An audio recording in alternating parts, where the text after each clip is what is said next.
ಘನತ್ಯಾಜ್ಯ ವಿಲೇವಾರಿ ಘಟಕದಲ್ಲಿ ಭಾರೀ ಅಗ್ನಿ ಅವಘಡ.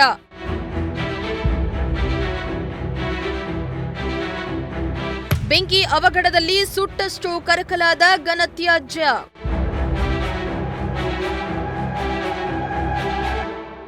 ಕೊರಟಗೆರೆ ತಾಲೂಕು ಕೋಳಾಳ ಹೋಬಳಿಯ ತೀತ ಗ್ರಾಮ ಪಂಚಾಯಿತಿಯ ಘನತ್ಯಾಜ್ಯ ವಿಲೇವಾರಿ ಘಟಕಕ್ಕೆ ಕಿಡಿಗೇಡಿಗಳು ಬೆಂಕಿ ಹಚ್ಚಿ ಪರಾರಿಯಾಗಿದ್ದಾರೆ. ಬೆಂಕಿಯ ಕೆನ್ನಾಲಿಗೆಗೆ ಘನತ್ಯಾಜ್ಯ ಘಟಕದಲ್ಲಿದ್ದ ಮತ್ತು ಹೊರಗಡೆ ಶೇಖರಣೆ ಆಗಿದ್ದ ಕಸವು ದಗದಗನೆ ಹೊತ್ತಿ ಹುರಿದಿದೆ.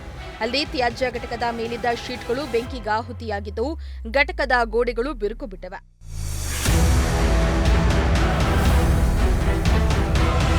ಕಿಡಿಗೇಡಿಗಳ ಕೃತ್ಯದಿಂದಾಗಿ ಘನತ್ಯಾಜ್ಯ ಘಟಕ ಹೊತ್ತಿ ಹುರಿದಿದ್ದು ಘನತ್ಯಾಜ್ಯ ಘಟಕದ ಸುತ್ತ ದಟ್ಟ ಹೊಗೆ ಎದ್ದಿದ್ದು ಸ್ಥಳೀಯರು ಭಯಭೀತಿಗೊಂಡರು.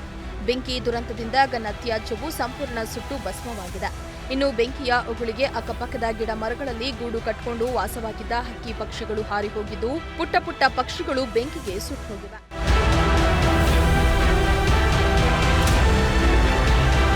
ಘನತ್ಯಾಜ್ಯ ಘಟಕಕ್ಕೆ ಬೆಂಕಿ ಹೊತ್ಕೊಳ್ತಿದ್ದಂತೆ ಸ್ಥಳಕ್ಕೆ ಗ್ರಾಮ ಪಂಚಾಯಿತಿ ಸಿಬ್ಬಂದಿ ದೌಡಾಯಿಸಿ ಬೆಂಕಿಯನ್ನ ನಂದಿಸುವ ಕೆಲಸ ಮಾಡಿದ್ರು. ಆದರೆ ಬೆಂಕಿ ಹತೋಟಿಗೆ ಬಾರದ ಕಾರಣ ಅಗ್ನಿಶಮಕ ತಂಡ ಬೆಂಕಿ ನಂದಿಸುವ ಕೆಲಸ ಮಾಡಿದ್ರು. ಇನ್ನು ಮತ್ತೆ ಇಂತಹ ಅನಾಹುತ ಆಗದಂತೆ ಕ್ರಮ ಕೈಗೊಳ್ಳುವುದಾಗಿ ಗ್ರಾಮ ಪಂಚಾಯಿತಿ ಪಿಡಿಒ ರಮೇಶ್ ತಿಳಿಸಿದ್ದಾರೆ.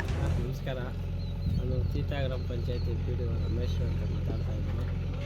ಇದು ತೀತ ಗ್ರಾಮ ಪಂಚಾಯಿತಿ ವ್ಯಾಪ್ತಿಯ ಕೆಂಗನಪಾಳ್ಯ ಅಂತ ಗ್ರಾಮದಲ್ಲಿ ಕೆಂಗನಪಾಳ್ಯ ಗ್ರಾಮಕ್ಕಿಂತ 2 ಕಿಲೋಮೀಟರ್ ಡಿಸ್ಟೆನ್ಸಲ್ಲಿ ಹೊರವಲಯದಲ್ಲಿ ನಮ್ಮ ಘನತ್ಯಾಜ್ಯ ವಿಲೇವಾರಿ ಘಟಕ ಇದೆ.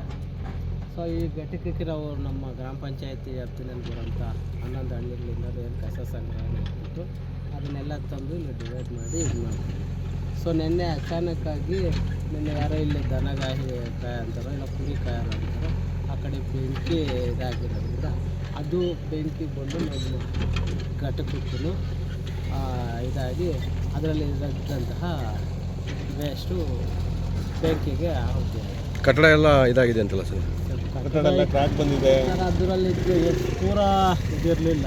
ಸೊ ತುಂಬ ಇದ್ದಿದ್ರೆ ಫುಲ್ಲು ಬಿಲ್ಡಿಂಗ್ ಎಲ್ಲ ಡ್ಯಾಮೇಜ್ ಆಗುತ್ತೆ.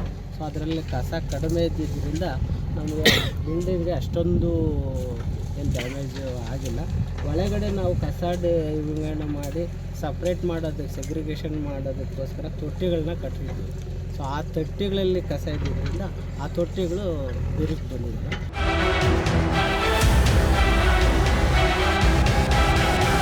ಎನ್ ಮೂರ್ತಿ, ಪ್ರಜಾಶಕ್ತಿ ಟಿವಿ, ಕೊರಟಗೆರೆ.